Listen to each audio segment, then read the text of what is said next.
Bienvenidos a Educadores, el espacio donde reflexionamos juntos sobre los desafíos y oportunidades del sistema educativo. Hoy abordamos un tema fundamental, la educación en la primera infancia. Los primeros años de vida son decisivos para el desarrollo cognitivo, emocional y social de los niños. Lo que sucede en esta etapa no solo impacta su rendimiento académico futuro, sino también su bienestar integral a lo largo de la vida. Sin embargo, estamos brindando a nuestros niños y niñas las condiciones adecuadas para aprender y crecer desde el inicio. En este programa conversamos sobre el valor de invertir en la educación inicial, el rol de la familia y los docentes y las políticas públicas que deben fortalecer para asegurar una educación de calidad desde los primeros años. Nos acompaña en este diálogo enriquecedor con expertos en desarrollo infantil y educación, hoy la psicóloga Alison Antúnez. Bienvenida. Muchas gracias, un placer estar aquí con ustedes compartiendo este tema tan enriquecedor. Bienvenida también, nos acompaña la profesora de prebásica escolar, Marta Almendares. Bienvenida. Un placer también para mí compartir este espacio y gracias por esta oportunidad tan bonita donde vamos a aprender todos juntos. Y continuamos, profe, que esa es la experiencia enriquecedora, el aula. ¿Qué significa para usted la educación en la primera infancia y por qué considera que es tan importante? Yo creo que es la parte en que nosotros tenemos que descubrir y seguir al niño. Es la parte donde el niño aprende a socializar con otros, aprende a independizarse de su casa, aprende también a manifestarse en diferentes actividades. Generalmente en estos espacios académicos salen en desfiles, en programas del Día de la Madre. Entonces es un espacio donde como docente tengo que aprender a seguir al niño, que es lo que nos cuesta a nosotros los docentes, porque creemos que es al revés, que es el niño el que nos tiene que seguir a nosotros. Y yo soy como muy montessoriana, soy muy seguidora de la filosofía de vida de María Montessori. Entonces, en nuestro enfoque, en nuestro centro educativo, es trabajar la autonomía, la independencia y también la socialización infantil. Entonces, para mí, el estar en una aula de clases es que el niño sea feliz, se divierta y pueda ser escuchado. ¿Está diseñado ese currículo para brindarle esa felicidad al niño desde su primera infancia de acuerdo al diseño curricular? Sí, fíjese que sí, tenemos una muy buena oferta. Obviamente hacen falta como puntos claves de una secuencia o de un camino hacia el niño, visto de un seguimiento hacia él y no al revés, como decía al principio. Pero nuestro currículo nacional es una muy buena oferta. Profesora, y esa experiencia de prebásica principalmente, cuando le llegan a dejar ese niño el primer día, ¿qué anécdota nos puede contar? ¿Qué anécdota positiva nos puede contar? Esos primeros días son tan fantásticos, uno ve lágrimas que no se quieren quedar. Yo recuerdo mucho un niñito de hace unos años atrás, como unos 20 años, llegó el papá, lo dejó y el papá cerró la puerta. Y entonces solo me volvió a ver y dijo, ¡auxilio, socorro! ¡Estoy abandonado! Entonces yo lo quedé viendo así como, ¿pero qué pasa? ¿Pero por qué dice eso? Le digo, aquí estamos nosotros, todos aquí lo queremos. Ay, no comprendo. Yo en mi casa lloro y mi papá así contesta mi llanto. Ese es el problema, le digo yo. ¿Cuál? Yo no soy su papi, soy su profesora. ¡Oh, no! ¡Estoy abandonado! ¡Auxilio! Pero de ahí se torna en un querer estar ahí por los juegos, la música, las poesías, el compartir con los compañeros, el estar manipulando sus manos, descubriendo que puede escribir, que puede leer sus primeras palabras. Es una cosa maravillosa. Figúrese, tengo 36 años de estar en eso y yo quiero seguir por mucho tiempo más. Nosotros siempre hemos llamado la atención en el sentido, profe Marta, que cuando uno llega a un centro educativo, dicen, por castigo démosle primer grado. Digamos, ustedes ya tienen la orientación, es prebásica y ya no le van a dar más que prebásica porque está nombrada en prebásica. Pero Sí. en el caso de los que estamos en básica, el primer traslado, supuestamente el castigo es darle primero grado. o el primer ciclo, primero, segundo o tercer grado. Sí. Cosa que no debe de ser así, cosa que más bien con su experiencia me gustaría que todos aquellos que tienen un cargo directivo, usted les pueda motivar que ahí tenemos que colocar el que tiene de verdad esa vocación, porque no estoy diciendo que desde que se estudia magisterio sí se tiene la vocación, pero cada quien tiene una cualidad y hay personas que sí tienen la cualidad para estar en ese primer ciclo, en esa primera infancia, Claro. y entonces es erróneo aquello de que por castigo, castigo, que agarre primer ciclo. Aquí más que todo, nosotros hemos tenido muchos encuentros con prebásica y primer grado. Nosotros siempre decimos, la maestra de primer grado tiene que ser alguien con un temperamento maternal, alguien que tenga una caridad así como de estar con los chiquitines, de sentirse como su mamá. Y también tener un ambiente preparado, como dice María Montessori, tener sus espacios, rincones de lectura, de matemáticas, porque el niño en la transición de prebásica a primer grado, todavía el niño quiere jugar. Y según María Montessori, nosotros tenemos que manifestar hasta los 9 años mucho material concreto. Entonces, en esos rincones o espacios que tuviese primer grado, que lastimosamente no todas las escuelas lo tienen, pero hay unos espacios donde nosotros les brindamos materiales conforme a lectura, conforme a matemática, y mi calidad de maestra de primer grado es muy maternal, el niño se siente encantador. Importante, pero igual tenemos otra invitada y sentimos que no nos hemos olvidado, Alinson. No. Y acá decimos por qué es tan importante la etapa de 0 a 6 años en el desarrollo integral de los niños. Ok, esta es una etapa muy importante porque así como se ha mencionado, ¿verdad? Es cuando ya los niños empiezan por sí solos a experimentar y empiezan a desarrollar no solo habilidades físicas, sino también cognitivas, ¿no? Porque es esa etapa donde ellos empiezan y, por ejemplo, sus manos empiezan a ejercitar lo que es el motor grueso, el motor fino, de entender que hay cosas que pueden llegar a hacer y cosas que no pueden llegar a hacer, y es esa etapa donde para ellos esa etapa es más que todo diversión, ¿verdad? Y que no conocen las preocupaciones, no conocen las responsabilidades, ¿verdad? Entonces, para ellos en esa etapa es eso, de experimentar, crecer, ¿verdad? Y sobre todo jugar, que los niños aman jugar y principalmente en esas edades.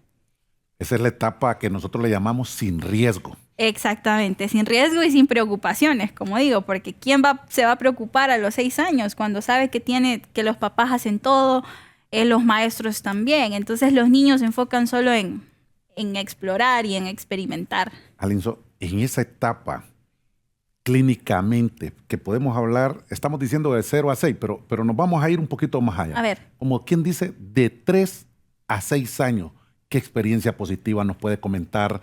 Esa anécdota que a usted de verdad la ha llenado y ha dicho, vale la pena seguir trabajando con estos chicos. Fíjese que, bueno, una de mis experiencias es cuando, por ejemplo, llegan a la clínica, ¿verdad? Y el niño llega con mucho miedo porque cuando lo ven a uno más grande y ven un hospital o ven un consultorio, lo primero que piensan es, me van a inyectar o mi mami me traje al doctor y todo. Entonces entran a la clínica y quedan como ¿qué está pasando? Entonces es retador ganarse la confianza de un niño más que la de un adolescente o un adulto, ¿verdad? Porque para ellos uno es un desconocido, ¿verdad? Entonces el poder sentarme con ellos y tenerles aquel montón de juguetes mientras lo está entrevistando, para mí es tan positivo, porque eso hace que las siguientes sesiones con el niño vayan a ser muy enriquecedoras y que sobre todo tenga la confianza de hacer las actividades dentro de la sesión y también fuera de la sesión, que los papás puedan ver esa cercanía, ¿verdad?, que se tiene con el menor. Para mí eso es, y que después llegan a la clínica y dicen, doctora, y salen corriendo y me abrazan. Uy, para mí eso me toca el corazón porque es como, wow, ese niño se alegra de venir a las consultas cuando al principio vino con miedo, y entender de que soy yo quien le está ayudando, es algo tan enriquecedor. ¿Qué mensaje le podemos dar a los padres de familia? Porque sabemos que esa es su primera escuela. Esa etapa, ese proceso, que incluso me imagino que también le llegan a la clínica y le dicen, mi mamá no dice así, porque así nos dicen a nosotros en el aula, pero también nos dicen cuando vienen hacia nosotros, nuestros hijos, nos dicen, la profe no nos dijo así. Entonces, podemos ver cómo ellos absorben tanto en esos primeros días y máxime en esta etapa que se está en el descubrimiento y que ellos están ansiosos de saber aún más.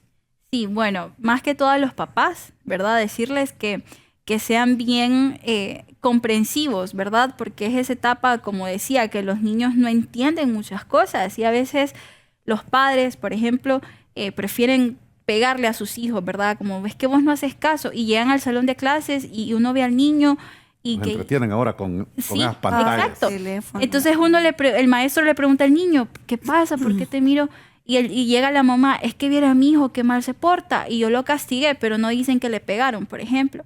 Entonces cuando ya el niño dice, pero es que mi mamá me pegó, entonces es como que la mamá o el papá dicen, en la casa hablamos. Entonces el tema de ser sumamente comprensivo, de no juzgarlo, sino también adaptarse a ese lenguaje de los niños, ¿verdad? Porque no es lo mismo que usted y yo estemos hablando, que somos dos adultos, que usted esté hablando con un niño, que si usted le habla con términos técnicos, clínicos o como sea, no le va a entender. Para ellos es entenderle con juegos y hablar como hablan ellos. Entonces, el tema de ser bastante comprensivos, especialmente en esa edad, es muy importante. Bueno, para que se fijen, no es fácil ser docente, tampoco no es fácil ser psicólogo, porque hay que entender diferentes caracteres que tenemos que acomodarnos y recuerden a esto apegado al estado de ánimo que tiene la persona que en ese momento le toca recepcionar a este niño o a esta niña. Profesora Marta, con todo eso que hemos estado hablando, ¿cuáles son los principales objetivos del trabajo pedagógico en el nivel preescolar? Uno de los principales es fortalecer la socialización. Esa es la parte más importante. Que a nivel preescolar la gente cree que va a empezar a leer y a escribir. Sí tenemos la etapa inicial, es lo que es prelectura y preescritura, pero más que eso es de preocuparse en el ser. Entonces, vernos al niño como un ser, disfrutar con él su personalidad, enseñarle a socializar con otros, ¿verdad? A mí me llamaba mucho la atención ahora que los estaba escuchando, que no aprendemos a ser papás tampoco. Entonces, tal vez esta parte abierta, ahora que tenemos este espacio, de que el papá dedique un poco de tiempo, porque nos dejamos absorber tanto por el trabajo, que no damos ese tiempo de escucha, de mirar a los ojos a los niños. Esa parte ha faltado. Estamos colocando como la niñera una pantalla, cualquier dispositivo. Y lo peor del caso, que es la pequeña la que nos desintegra todo, porque la mamá está con el teléfono, sí, ya te voy a atender. O sea, es más importante la pantalla que lo que nos está contando. Puede ser una tontería para nosotros, pero es un logro para el niño. Claro. Entonces, la primera parte, lo más fundamental en preescolar, es la socialización. Otra parte importante es todo lo manejo de la motricidad gruesa, claro, la motricidad fina, que con las pantallas chicas hemos perdido eso. Hay mucho tiempo de estar deslizando el dedo, entonces lo que se atrofia, según algunos científicos, y Marian Rojas Estapé, que es una de mis favoritas, menciona que el estar mucho tiempo deslizando el dedo, la parte motora fina se atrofia. Entonces los niños no te pueden empuñar, no pueden arrugar, rasgar, trozar, cosas necesarias para su desarrollo. También es fortalecer la parte motora gruesa, todo lo que son los juegos, las rondas, saltar, correr, caminar. También es importante la parte del lenguaje, aquí ellos aprenden a decir poemas, aprenden también a decir canciones, qué sé yo, de repente encontramos el próximo escritor de cuentos y leyendas de Honduras, en esa pequeña infancia. Y es donde nosotros también tenemos que alimentar los sueños que van a fortalecer el futuro. Yo recuerdo a una niña en mi primer año de trabajo, 36 años atrás. Ella decía siempre, cuando yo sea grande, voy a ser maestra como mi profesora. Y lo logró. Se hizo maestra y siempre que me ve, ella me dice a mí, profe, los sueños se cumplen, fui maestra. Entonces, qué bonito saber que de un preescolar, de poderlo escuchar y alimentar aquel sueño, y que de repente te vio en tu mejor versión de ser maestra, quiere imitarte y poder hacer fuente futura para generaciones. Qué bonita Entonces, experiencia. eso es bonito. Claro, Sí. claro. Por los momentos vamos a una pausa, pero pronto regresamos con más.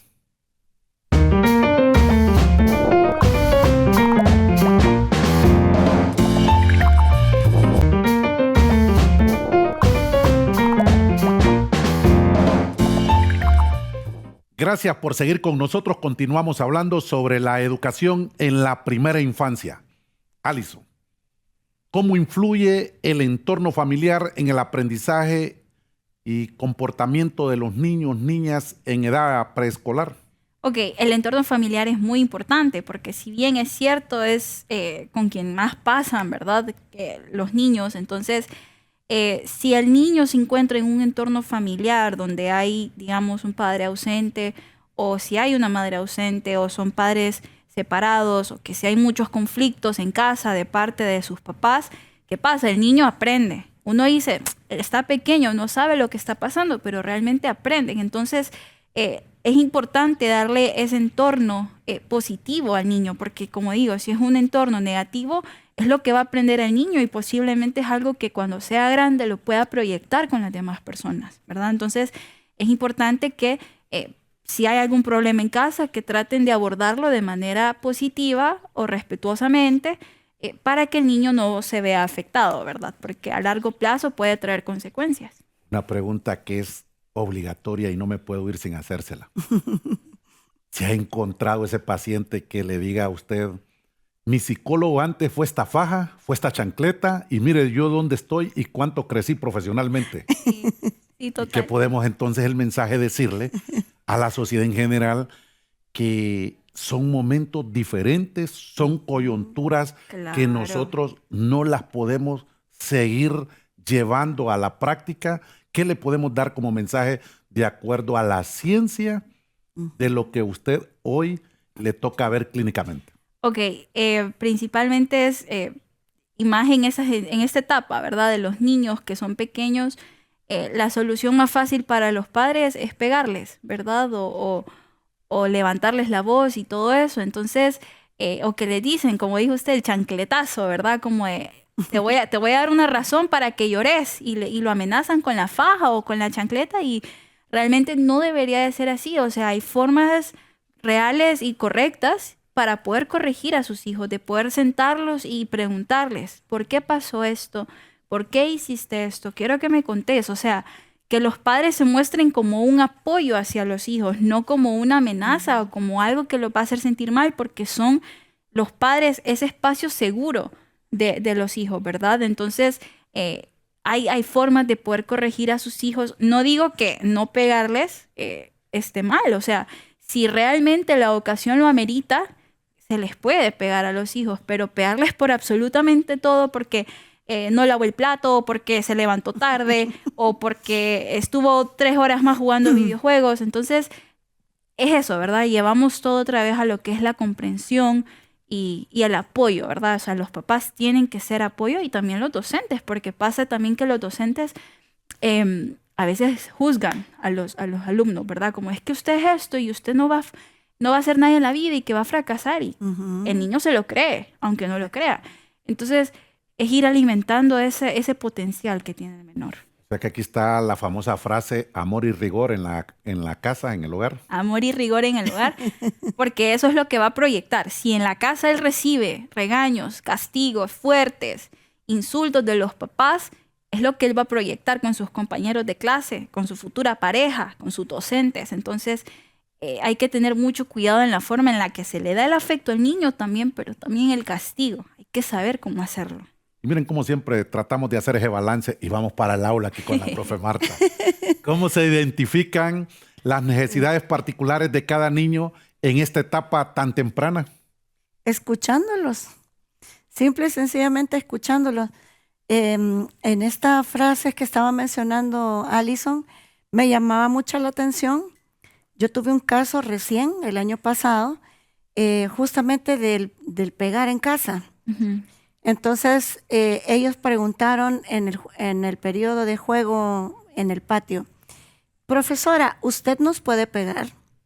Entonces yo dije, no, solo hay 2 personas que pueden pegar, papá, mamá, y si papá da permiso, los abuelitos. De ahí nadie más, ni tío, ni primo, ni hermano.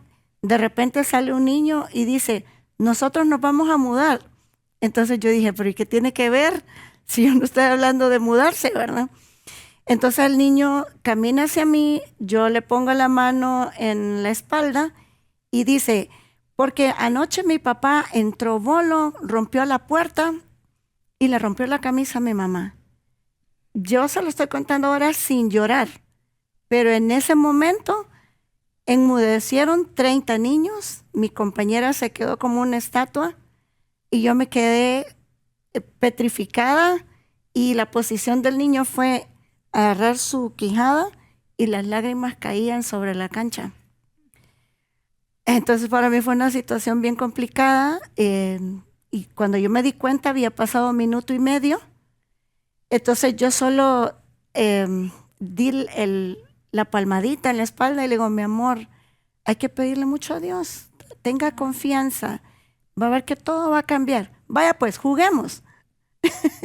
Entonces fue un momento de catarsis, ¿verdad? Entonces la única forma en que eso se proyecta es escuchándolos.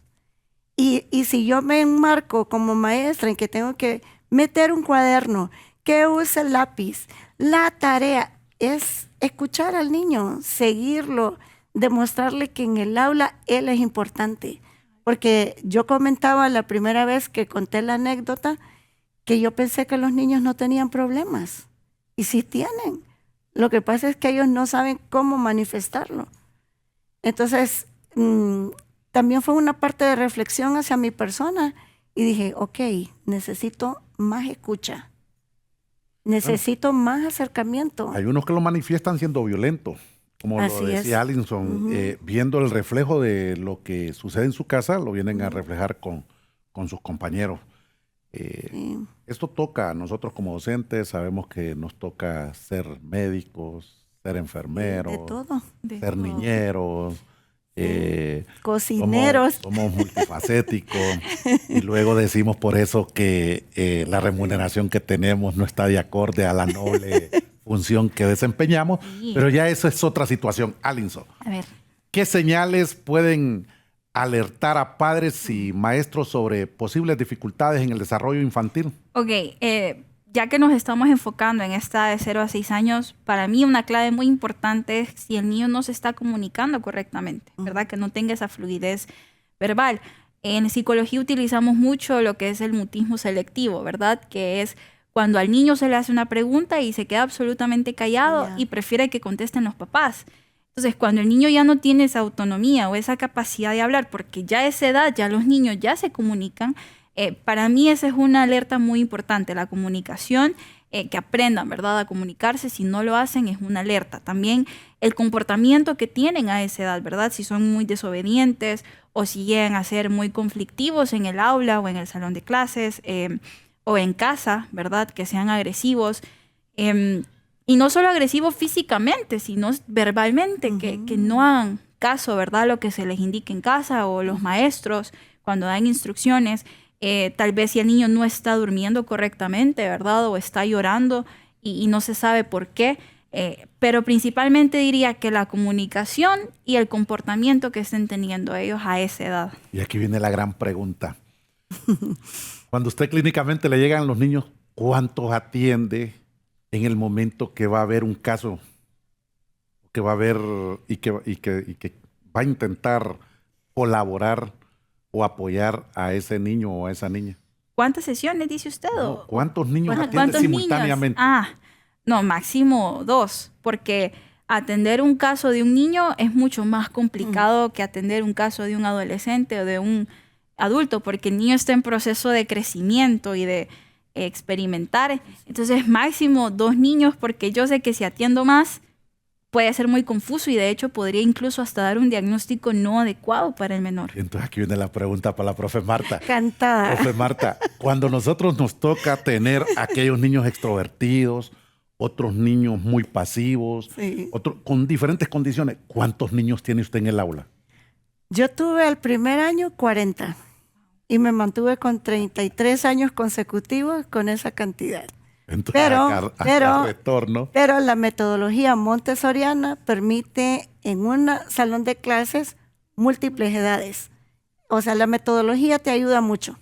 Acá es donde nosotros venimos. Sí, exacto. Y nosotros sabemos que los países desarrollados, los que han invertido en educación, en la primera infancia tenemos máximo 15. Se tienen 15. Sí. Y allí, como quien dice, en los límites se llega a 20, 25. Y eso lo podemos revisar en la literatura. Sí, y fíjese que ahorita en este año yo tengo 20. El primer año que tengo 20 y un solo grado, yo atendía a los 3. Pero la verdad que cuando estás con 20, hace maravilla, puede escuchar a cada uno. Es más individualizada. Es más individualizado. Se aproxima más. Ahora, la riqueza que se tiene con las edades diferentes en la metodología montessoriana es bonito porque a veces los niños aprenden cosas, sobre todo ejercicios de la vida práctica, mucho mejor con el coetáneo que contigo de profesor. Claro. Entonces, la parte de no tener múltiples edades también tiene sus desventajas, pero cuando solo se atiende una, claro, todo el proceso fluye, porque neurológicamente, y aquí que está mi compañera, ya se está en el punto específico en que se ha dado ese paso y entonces todos los niños van encaminados a que si no te funcionan en marzo, te funcionan en abril, de ahí en mayo, pero todos tienen una misma edad que te pueden dar la misma respuesta. Hoy tenemos una gran experiencia nosotros. Pasamos, pudiéramos decir, confinados 20 y 21 por el tema de la pandemia. Sí. La educación es esa relación, ese vínculo, ese contacto humano, ese roce social, es lo que ayuda a poder mejorar las condiciones. Y recordemos que después 22, 23, había más violencia. Recuerden que después de estar confinados se salió a compartir de nuevo. Los que iniciaron por medio de un dispositivo. Y muchas cosas que podemos decir, cosas que vamos a dejar para el siguiente segmento. Nuevamente, gracias por sus respuestas. Vamos a una nueva pausa, no se vayan, ya regresamos con más.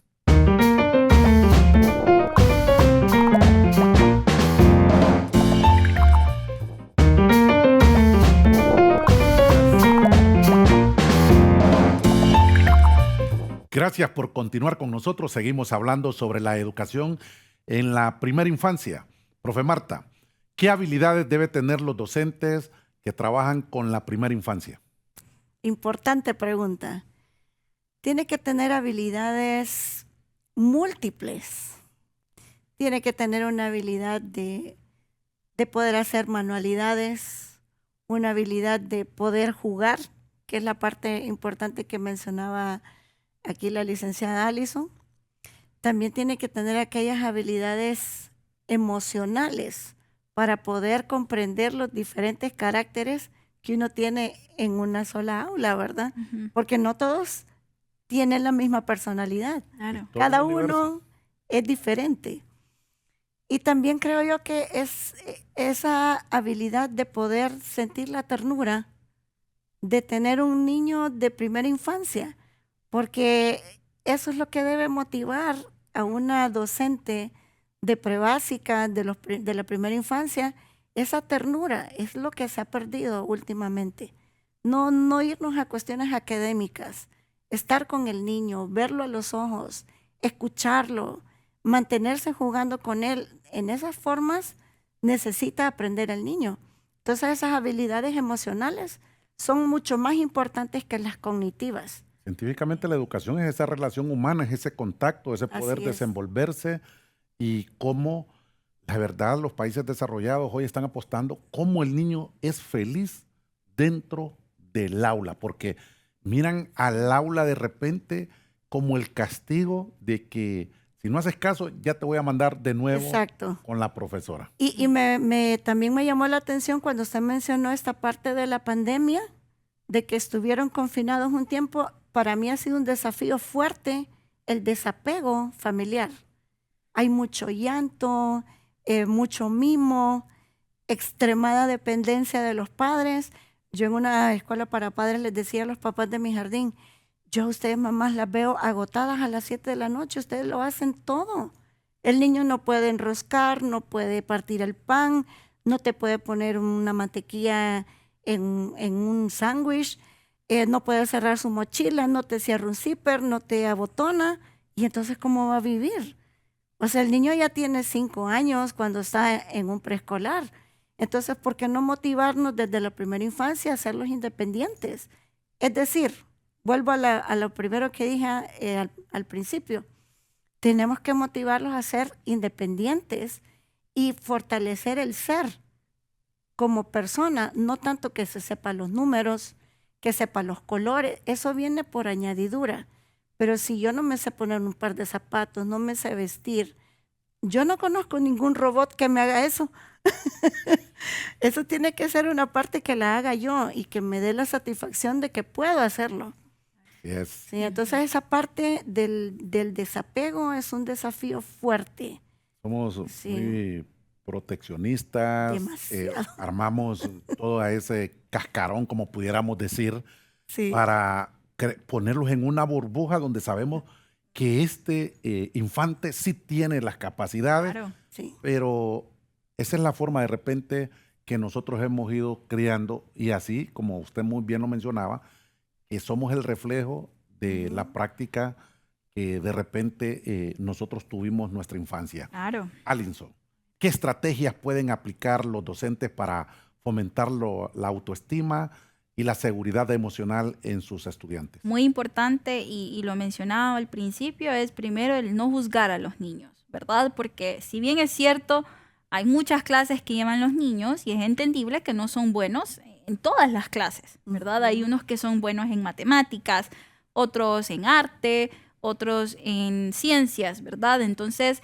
el maestro a veces se enfoca en decir como es que vos no estás poniendo atención, me estás fallando. Entonces, en vez de juzgar al alumno, es decir, ok, yo te acompaño, tú eres muy bueno en esto, puedes mejorar, o sea, cambiar su forma de comunicación para que ellos se motiven. También fomentar la idea que usted mencionaba, licenciada, pues de las actividades, ¿verdad? Fuera de solo tener las clases, de sentar al niño, ponerle el libro y ponerlo a escribir, hacer tareas y copiar, sino de, a ver, hacerlo participar en clases, ¿verdad?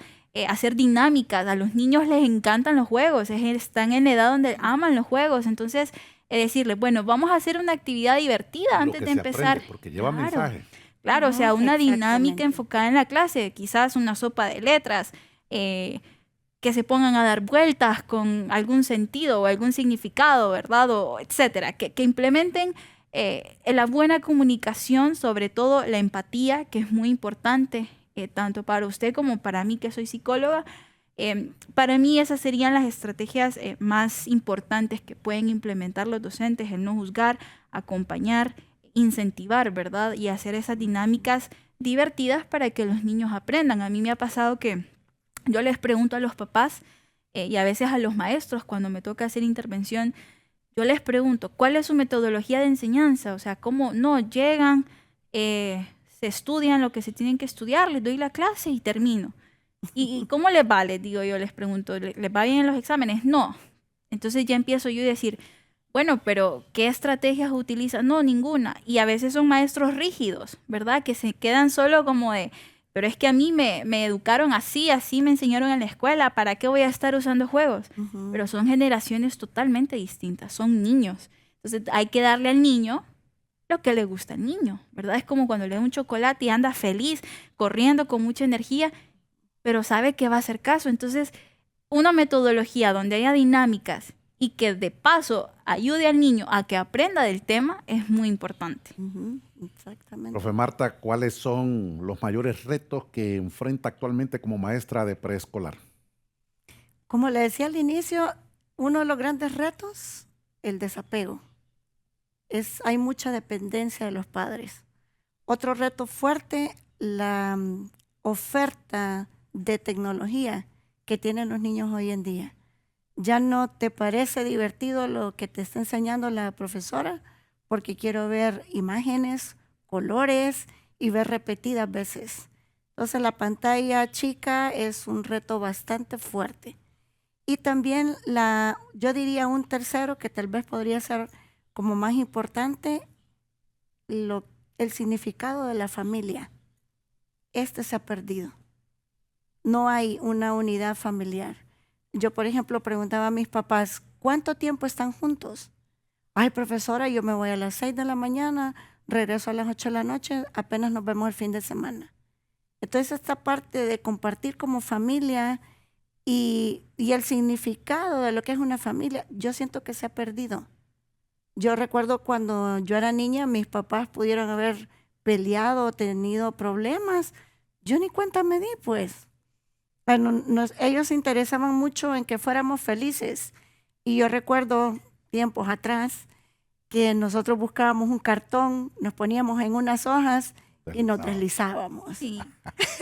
Y otra cosa, cuando se iba la energía, era ese momento que hacíamos una fogata, que hacíamos cualquier... compartir con los que formaban parte de toda esa cuadra o esa manzana, como nosotros decimos, y vivíamos como vecinos. Así es. Hoy miramos nosotros que esa vecindad se ha perdido.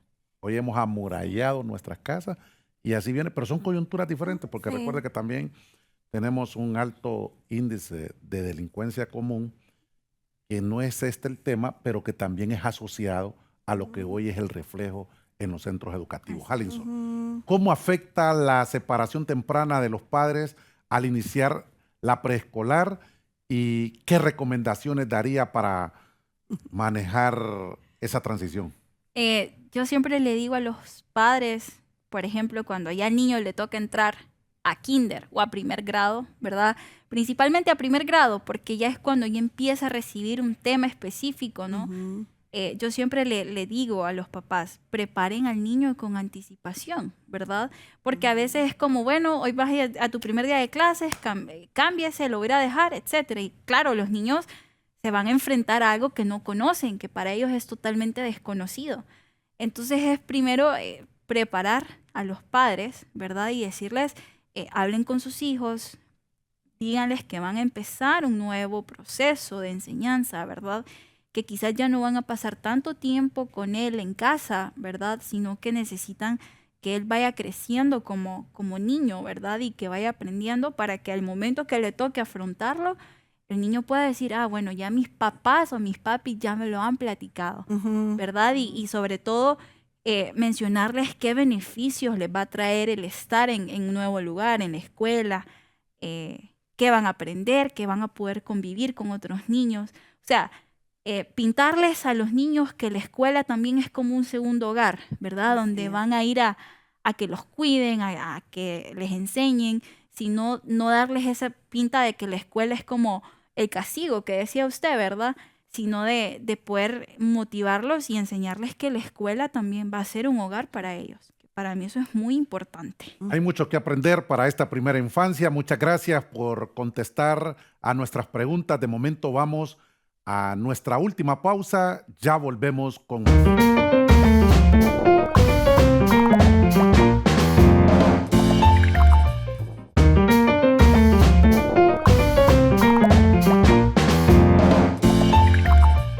Estamos de regreso en Educadores, donde abordamos el tema de la educación en primera infancia. Halinson, ¿qué impacto tiene las pantallas celulares, tablets, de esos dispositivos electrónicos en el desarrollo de infantil? En esa etapa, sí. Como ya lo había mencionado la maestra, ¿verdad?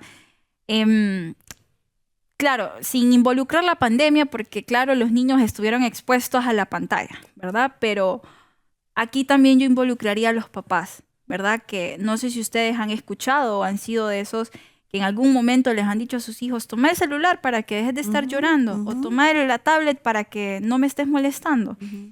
Entonces, la tecnología o las pantallas como tal pueden generar, cuando ya el niño sea grande, una adicción a la tecnología, ¿verdad? Como del consumismo que puede tener el uso de la tecnología, puede hacer que el niño tenga un bajo desempeño académico. ¿Por qué? Porque el niño sabe que tiene que estudiar, pero tiene acceso a la tablet. ¿Qué va a hacer? Va a preferir jugar, va a preferir ver películas, hacer otras cosas.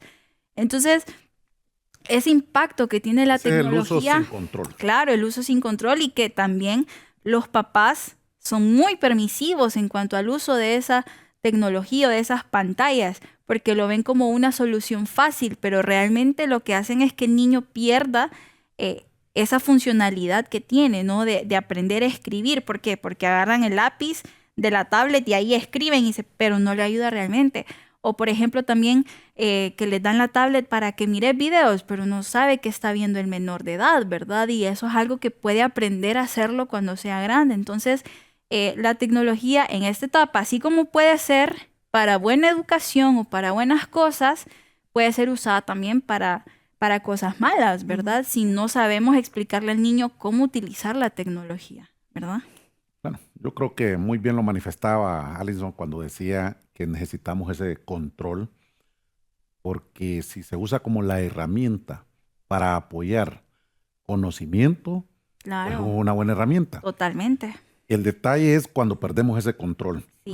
y cuando nosotros no monitoreamos ni siquiera de manera esporádica o no tenemos el cuidado de bloquear ciertos accesos al cual en esas etapas, y es más, Exacto. aún en la adolescencia, que no deben tener acceso. Claro, y me gustaría compartir que eso hace también que el niño se vuelva mucho más introvertido, ¿verdad? Porque ya en el uso de la tecnología va a la escuela y no habla con nadie, ¿verdad? Y llega a la casa y lo primero que hace es agarrar el celular del papá o agarrar la tablet o encender el televisor, y se puede quedar hasta 3 toda la noche desvelado si es necesario. Entonces, ¿qué pasa? Que el niño pierde ese sentido, ¿verdad? De pertenencia en la escuela, esa independencia y esa autonomía como niño, ¿verdad?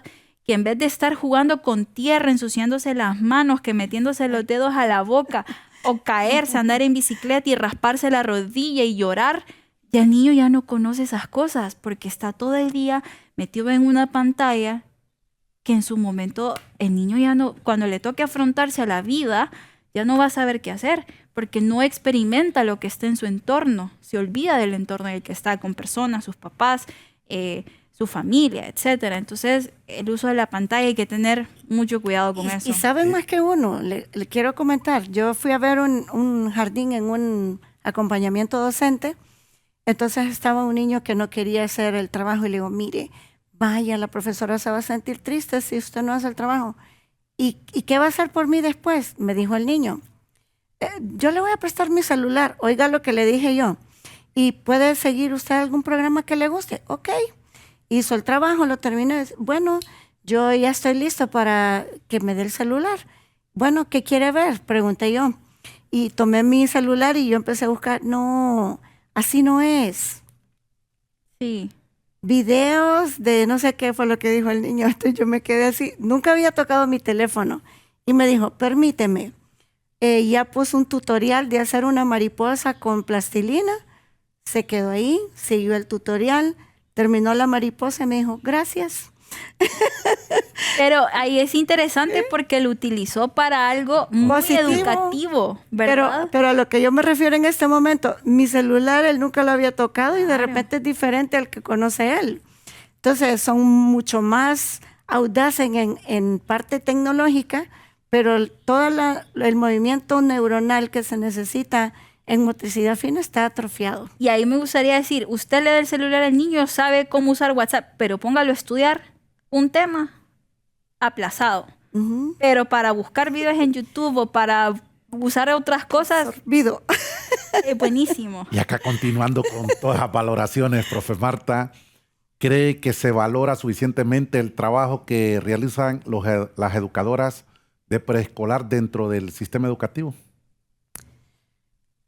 Pues fíjese que yo creo que no mucho. Yo más bien siento que la gente valora ese preescolar como el momento en que me lo pueden cuidar.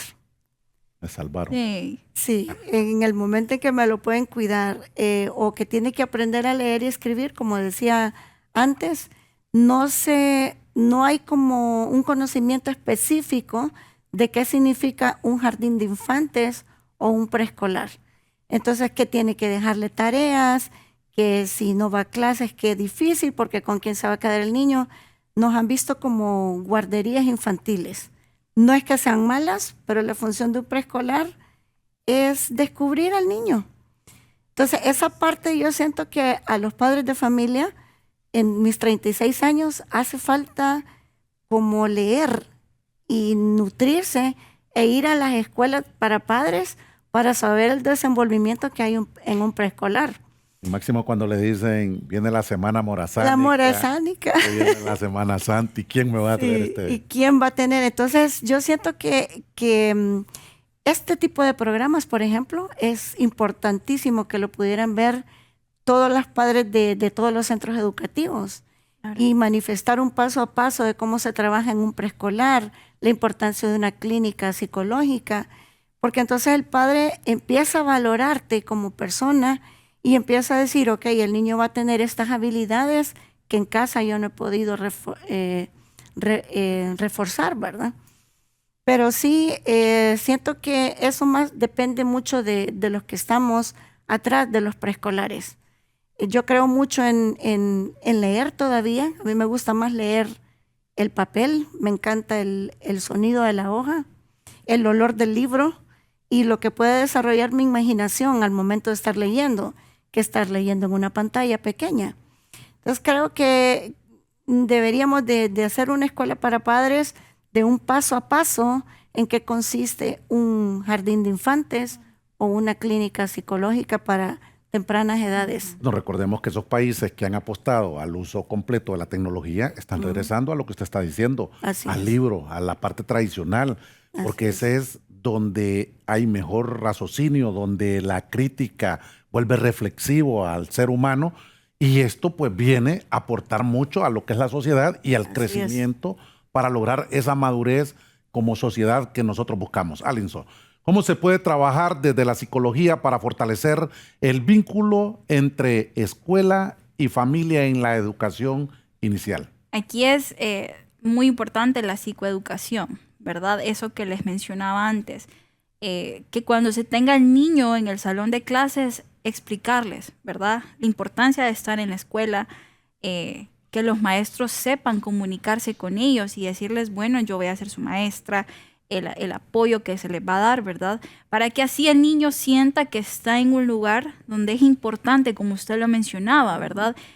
Donde puede ser el sí mismo, ¿verdad? Que puede ser, si es rebelde, mostrarlo en clases para ver cómo el docente lo puede ayudar, ¿verdad? Entonces, ese vínculo entre la escuela, familia, de que puedan tener esa escuela para padres, ¿verdad? O reuniones semanales donde le diga el maestro al padre de familia, mira, yo noté esto, ¿verdad? En su hijo, últimamente está pasando esto con él. Y sobre todo, ¿verdad? Que el niño no se sienta de que en la escuela lo están juzgando y en casa también, sino de que en ambos lugares pueda tener ese apoyo, ¿verdad? Integral. Los maestros apoyando al menor, los maestros apoyando al menor para que haya una ayuda integral positiva y que refuerce el potencial que tiene el niño en el salón de clases. Profe Marta, llegamos a esa etapa que no quisiéramos porque la invitación es para que todos los padres y todos los involucrados en este proceso de enseñanza estemos atentos a este tipo de programa. Pero, ¿cuál sería ese mensaje que por hoy le vamos a llamar final de este programa para que usted se lo pueda manifestar a todos los televidentes? Yo diría que veamos la educación de la primera infancia como un trío armónico y extendido a una comunidad educativa. El trío armónico, el papá, el docente, el alumno, pero al extendernos en una comunidad educativa donde puede involucrarse la pulpería, la iglesia, los museos, todo ese tipo de experiencias que los niños pueden tener estando en una parte académicamente hablando, pero que también la familia lo pueda fortalecer. Entonces, convertirnos en una comunidad educativa, ya no solo vernos como trinomio, sino que expandirnos a una comunidad educativa y tratar de exigirnos a los docentes que podamos tener escuelas para padres donde podamos informar estas etapas educativas o los procesos o las estrategias que necesitamos tanto el uno como el otro para poder tener el éxito en la persona más importante, que es el niño. Alison, ese mensaje final que la ciencia ha podido apoyar enormemente desde la psicología a todo este tipo de desarrollo en la etapa que es muy importante, que es el preescolar y la educación inicial.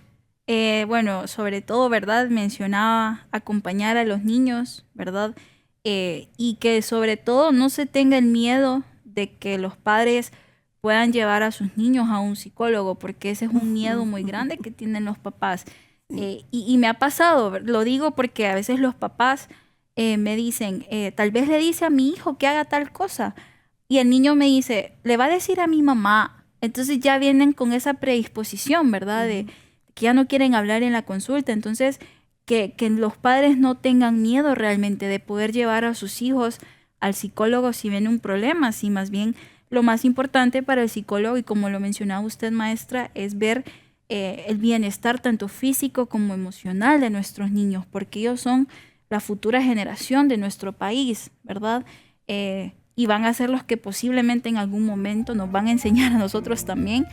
Entonces, eso, ¿verdad? Que acompañemos a nuestros niños en estas etapas, que seamos comprensivos y sobre todo que tratemos de evitar, ¿verdad? Exponerlos mucho al consumo de tecnología, de redes sociales, de celulares, y ponerlos más a experimentar con otras cosas, que sean juegos al aire libre, objetos y todo eso, para que el niño sea realmente muy funcional y pueda desarrollar esas habilidades que tiene realmente como menor. Hoy hemos recordado que educar en la primera infancia es sembrar las bases del futuro. Agradecemos a nuestras invitadas por compartir sus experiencias y pasión por esta etapa tan crucial.